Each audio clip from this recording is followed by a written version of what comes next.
In 2025, something terrifying is spreading across Europe, but no one is talking about it. You won't see breaking news about it, but entire communities are being erased. Mosques closed, families deported, faith turned into a liability. This isn't about war, it's about policy, cold, calculated, and unstoppable. Europe is banning Muslims. Not with guns, but with paperwork. Well, you must have heard in the news how fast the Muslim population is increasing across Europe. Maybe this is the reason why some governments in Europe have become so active.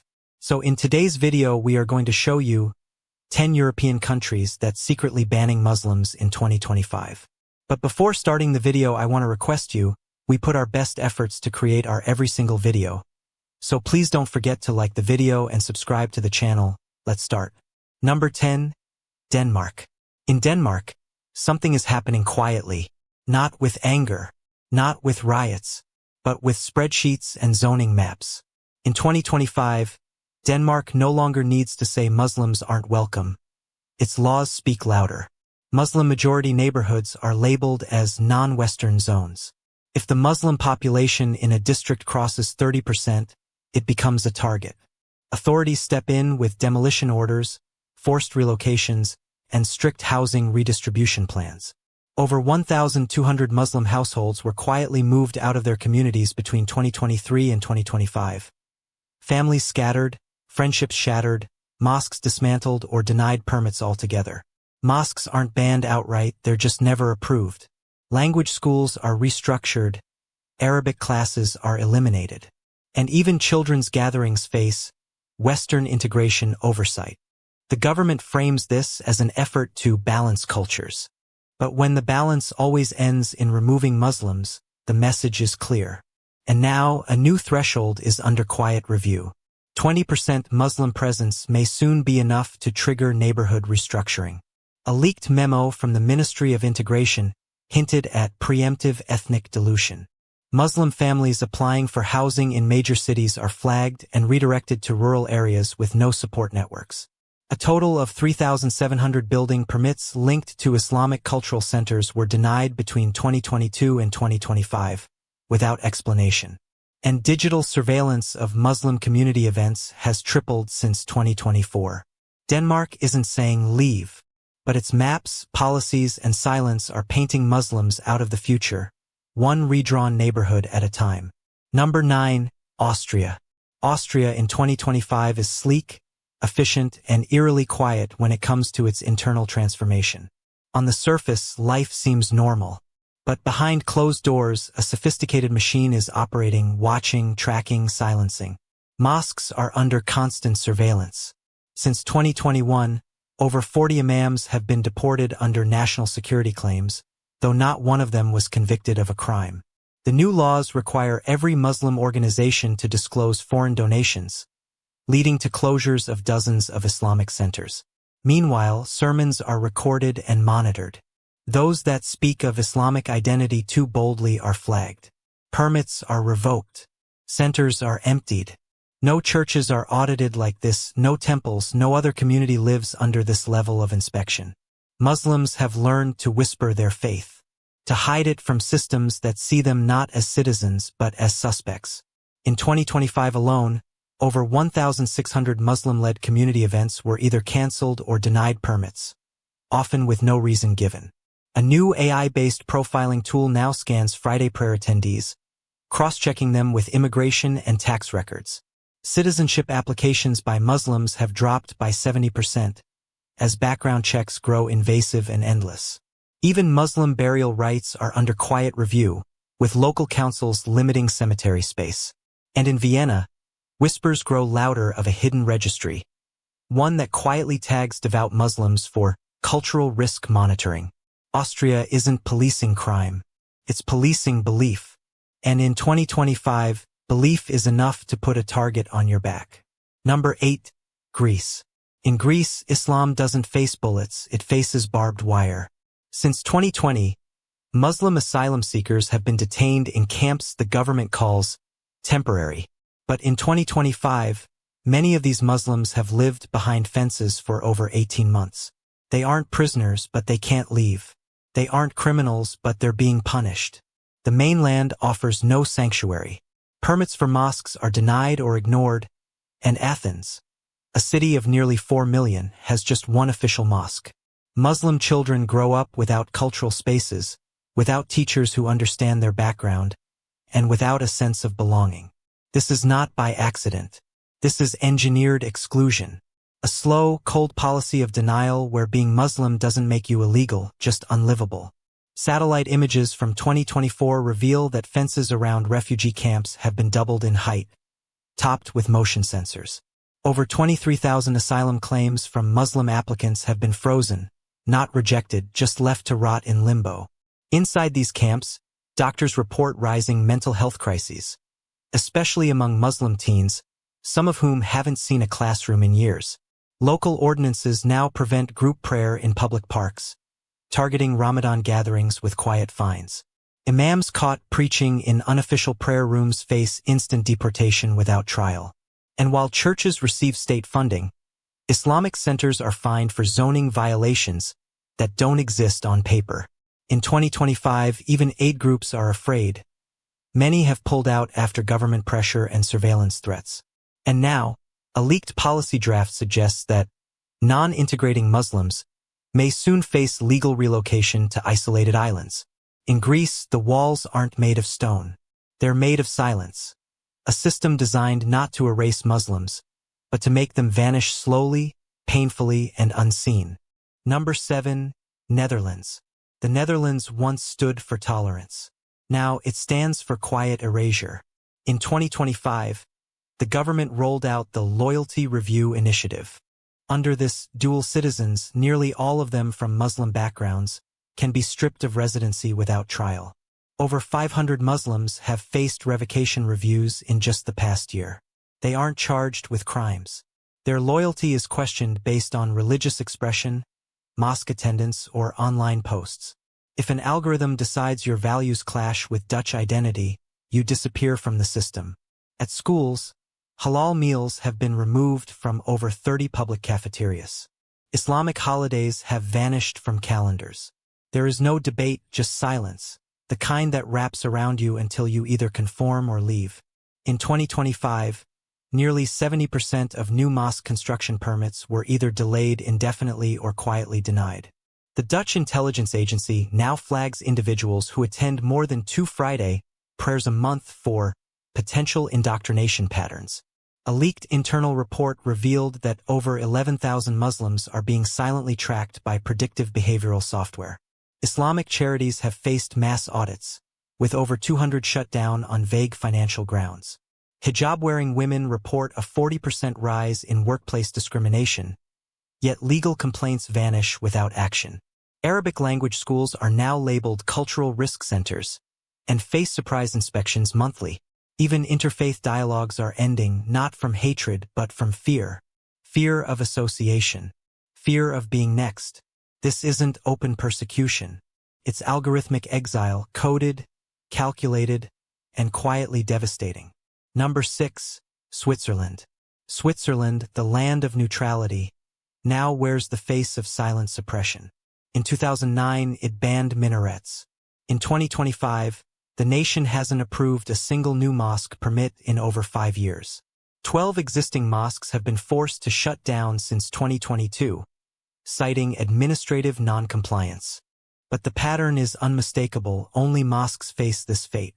Religious garments like niqabs and full hijabs are banned in public. Women who wear them face fines of up to 1,000 francs. Police conduct random stops on trains, streets, and even in parks. The target is always the same: Muslim women. There is no official statement saying Islam is unwelcome. But when Muslims can't build, can't dress, can't gather, the outcome is obvious. In 2025, over 1,800 Muslim-run businesses reported sudden tax audits, 3 times higher than the national average. Children in Islamic schools now undergo mandatory cultural neutrality assessments, questioning their home practices and religious observance. A government pilot program is tracking prayer group attendance via mobile data, claiming it's for public safety modeling. Swiss universities have cut Arabic language courses by 60%, calling them non-essential. One mosque in Zurich was forced to remove Arabic signs under new visual uniformity laws. Muslim graves have been vandalized, yet prosecutions remain rare and silent. Imams now preach in whispers, afraid that a passionate sermon might trigger deportation under anti-extremism clauses. A leaked security memo revealed a watch list of over 9,000 Muslim citizens, not criminals, just devout. In some cantons, Muslim families are now being flagged during school enrollment, coded as integration-sensitive. State-funded media subtly avoid using the word Muslim in positive contexts, even during humanitarian coverage. Hijabi women have been quietly dropped from public sector hiring lists without explanation. And behind it all, a new values questionnaire is being tested, one that asks if Islam comes before Switzerland. Switzerland doesn't hate Muslim outright. It strangles it politely, with red tape, suspicion, and silence. A quiet war, where faith is slowly suffocated beneath a legal smile. Number 5. Hungary. Hungary doesn't hide its intent. In 2025, the government rejected 100% of refugee applications from Muslim-majority countries. The law doesn't say Muslim, but the statistics scream it. Across more than 50 towns, property ownership by non-traditional cultural residents is restricted, a coded phrase for Muslims. Islamic schools receive denial letters citing cultural incompatibility. Halal butchers are subjected to double the number of inspections compared to their counterparts, with 2/3 failing to meet the arbitrary new regulations imposed in 2024. Hungary isn't passing laws to ban Islam.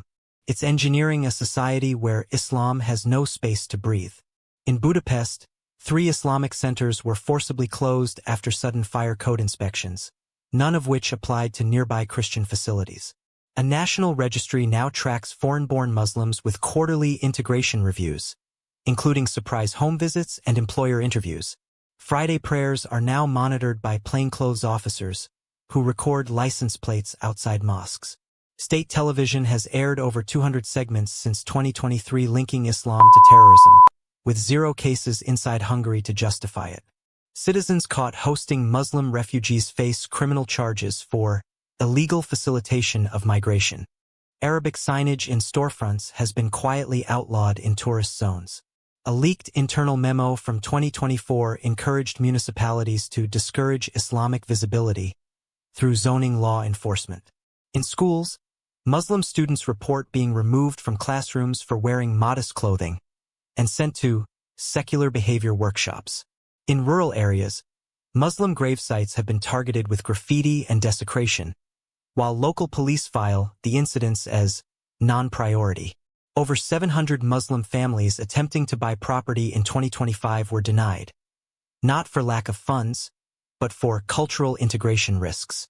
And now, a new constitutional amendment is being debated, one that could formally define Hungary's identity as Judeo-Christian only. Number 4. Italy. Italy has turned to technology in its crackdown. In 2025, immigration enforcement is largely automated. Artificial intelligence reviews travel histories, religious affiliations, even Facebook activity. If you attend the wrong mosque or post the wrong message, you're flagged. 30% of deportations now stem directly from AI profiling. These people aren't criminals. They're Muslim men and women whose data tripped invisible wires. One Milanese man, born and raised in Italy, was deported to Tunisia, a country he had never set foot in. No hearing, no appeal, no answers. Mosques are now required to submit attendee records. At least 15 Islamic centers lost their licenses last year for non-compliance. This isn't immigration control. It's digital erasure. And the target is clear.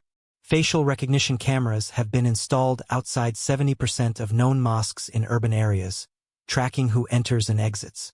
The Ministry of Interior now runs behavioral risk assessments on Muslim children as young as 10, based on school essays and online habits. Arabic names trigger additional screening at airports, with delays averaging over 4 hours. A leaked algorithmic flowchart used by police includes visible signs of religious conservatism as a risk factor for preemptive detention. Hijabi women in Rome have reported being denied rental housing, landlords citing quiet government pressure not to house profiled individuals. Muslim humanitarian workers are being investigated under anti-radicalization laws, simply for sending aid abroad. Over 2,200 social media accounts tied to Muslim Italians have been shut down without warning for violating national cohesion policies. And at least 6 Islamic publications have been deplatformed under new digital unity rules passed in late 2024. Italy no longer knocks on Muslim doors. Scans his phone, it watches his prayers, it automates suspicion, and calls it security. Number 3. France. France claims to defend secularism. But its real mission in 2025 appears to be removing Muslims from public life altogether. Over 100 mosques have been closed since 2021, often under vague justifications like extremism, even when no evidence is provided. More than 200 Islamic schools and charities have been shut down or dissolved. Foreign imams are blocked from entering the country. Islamic attire is banned in many public spaces. Halal meat is harder to find as regional slaughter bans expand. What began as a policy against radicalization has become a machine grinding down cultural identity. Muslims can still pray, but only behind closed doors, in silence and in fear. France isn't fighting terror. It's fighting memory, the memory of Islamic heritage on its soil. In 2025, a new citizenship proposal would require Muslims to sign a values pledge, explicitly denouncing Sharia, even if they've never practiced it. Public libraries are removing Islamic history books under a revised anti-separatism policy. Hijabi mothers have been banned from accompanying their children on school trips, labeled incompatible with neutrality. Muslim names now trigger algorithmic delays in job applications. Resumes vanish before reaching human eyes. And a secret government report, leaked in April, warned that invisible Islam is still too visible, suggesting surveillance must increase. Number 2. Germany. Germany, once praised for opening its doors to refugees, is now quietly closing every one of them. Muslim immigration has dropped by nearly 80 between 2023 and 2025. Family reunification programs have been frozen. Asylum applications from Muslim-majority countries are delayed, sometimes indefinitely. Within Germany, mosques in Berlin and Hamburg face unannounced audits. Neighborhoods with large Muslim populations are targeted for rezoning. Schools remove Islamic content from multicultural curriculums, and parents find themselves questioned over minor infractions. Welfare programs are being linked to religious disclosure. Muslim families applying for support are subjected to additional interviews and background checks. These aren't official bans, but they function as walls, invisible, high, and growing taller each year. Number 1. Poland. Poland sits at the top, not because of violence, but because of total exclusion. In the last 10 years, fewer than 1,000 Muslim refugees have been accepted. In 2024, the number was less than 100. Visa applications from Syria, Afghanistan, Pakistan, rejected with no explanation. There are no major mosques in Warsaw or Krakow. Those that try to build face zoning denials, funding freezes, or mysterious community complaints. Halal stores are non-existent. Public institutions refuse to accommodate Islamic holidays or dietary needs. A national law banning religious symbols on government workers is selectively enforced. Muslim women wearing headscarves are let go. Christian crosses remain untouched. In Poland, Islam doesn't face confrontation, it faces erasure by invisibility.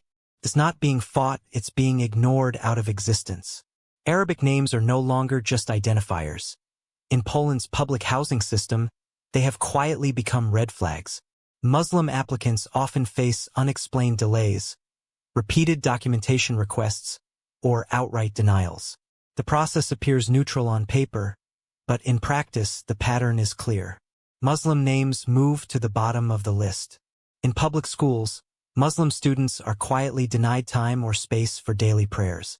Teachers, under unofficial guidance, are instructed not to encourage separation, a coded way of erasing religious expression. What was once considered cultural accommodation is now treated as a threat to national unity. Muslim communities are rarely mentioned in stories of civic life or contribution. Instead, the word Muslim increasingly appears in reports of crime, risk, or unrest. So I hope you enjoyed this video. Don't forget to like the video and subscribe to the channel.